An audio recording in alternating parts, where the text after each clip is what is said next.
O sagrado, uma ideia profundamente subversiva para aqueles que estavam erguendo a hierarquia eclesiástica. O Império Romano, ao reconhecer o crescente poder do cristianismo, viu nele uma oportunidade de estabilidade política, um meio de unificar seus cidadãos sob um sistema religioso comum que reforçasse a autoridade imperial. O imperador Constantino, ao se converter ao cristianismo e convocar o Concílio de Nicéia em 325 d.C., compreendia que uma religião com liderança clara, crenças padronizadas e hierarquia institucional era uma ferramenta eficaz de governança. A aceitação do cristianismo como religião do Estado foi, portanto, tanto um ato de fé quanto uma decisão política calculada, uma escolha que exigia eliminar a diversidade doutrinária em favor de uma interpretação ortodoxa única.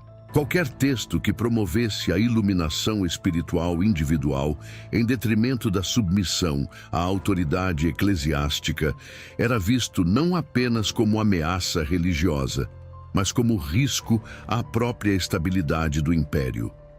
O papel de Maria Madalena, como retratado no Evangelho de Filipe, agravava ainda mais essa tensão.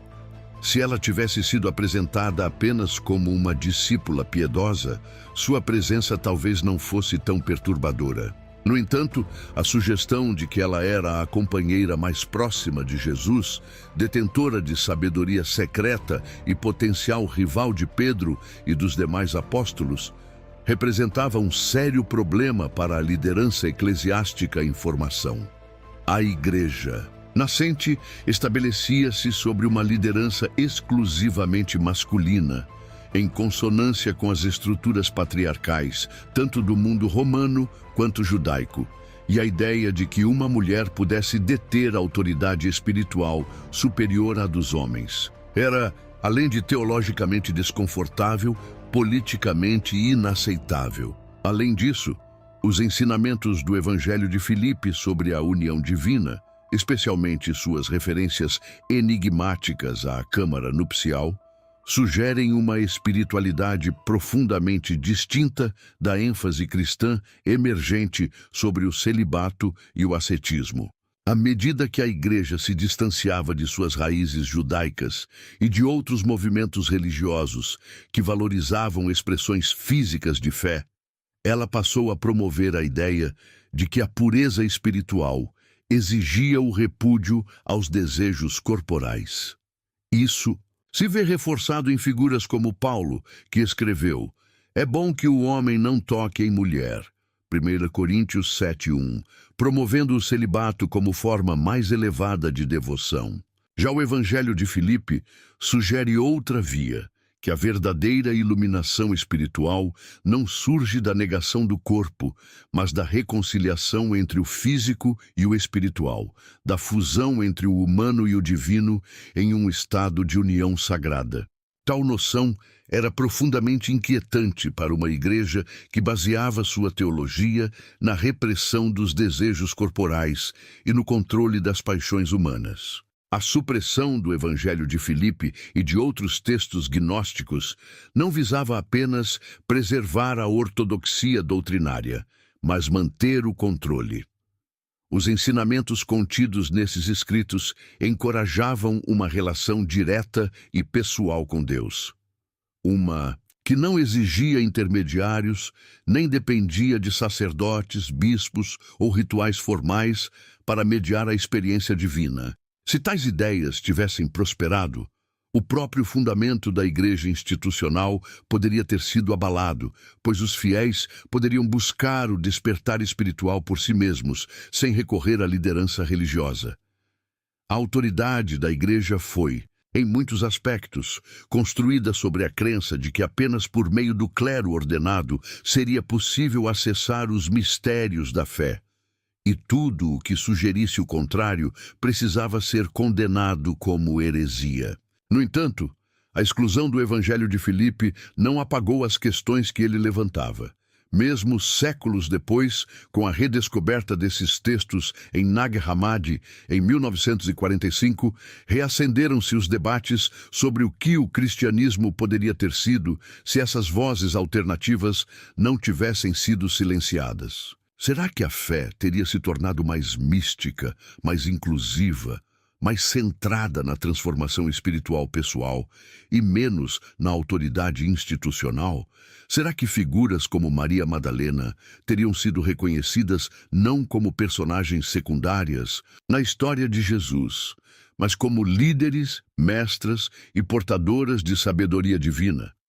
E o mais importante, a supressão desses textos significa que eles eram falsos ou apenas perigosos demais para serem aceitos. Ao olharmos para trás, para as decisões que moldaram a história cristã, torna-se evidente que a exclusão do Evangelho de Filipe não foi simplesmente uma questão de verdade ou erro, mas de conveniência para os que detinham o poder.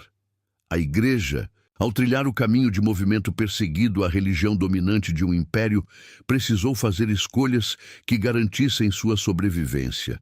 E, ao fazê-lo, sacrificou certas ideias, certos ensinamentos e talvez até certas verdades. A pergunta que persiste é se essas verdades perdidas ainda têm algo a nos ensinar hoje. E assim, somos levados a refletir: o Evangelho de Filipe foi rejeitado porque se desviava da mensagem de Jesus ou porque desafiava a estrutura de poder que veio a definir a Igreja? Se seus ensinamentos foram silenciados, por que ainda ressoam? Por que ainda provocam, inspiram e chamam aqueles que buscam uma compreensão mais profunda da fé? Talvez a maior heresia não esteja em questionar a doutrina, mas em aceitar, sem questionamento, a versão da história que nos foi entregue. Durante séculos, o Evangelho de Filipe permaneceu enterrado, tanto em sentido figurado quanto literal. Suas palavras ocultas do mundo, silenciadas por aqueles que procuraram controlar a narrativa do cristianismo. Declarado herético, excluído do cânon bíblico e condenado ao esquecimento, este texto, como muitos outros que não se alinhavam à ortodoxia em formação, parecia destinado a desaparecer na poeira do tempo. No entanto, a história tem uma maneira de preservar aquilo que se recusa a ser apagado, e apesar dos esforços para suprimi-lo, o Evangelho de Filipe ressurgiu, não nos corredores sagrados de uma catedral ou nas páginas da doutrina eclesiástica, mas nas areias do deserto egípcio, onde uma descoberta em 1945 rompeu a ilusão de que as únicas verdades sobreviventes do cristianismo primitivo eram aquelas escolhidas pela Igreja.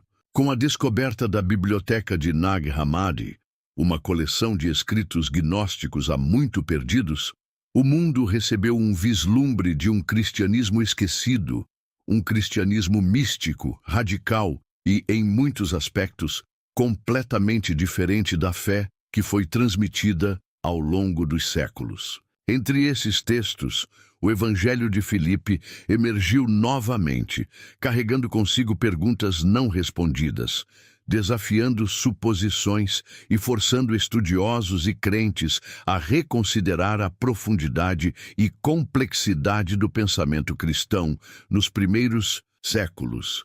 Que segredos esse Evangelho guardava? Por que ele foi escondido por tanto tempo?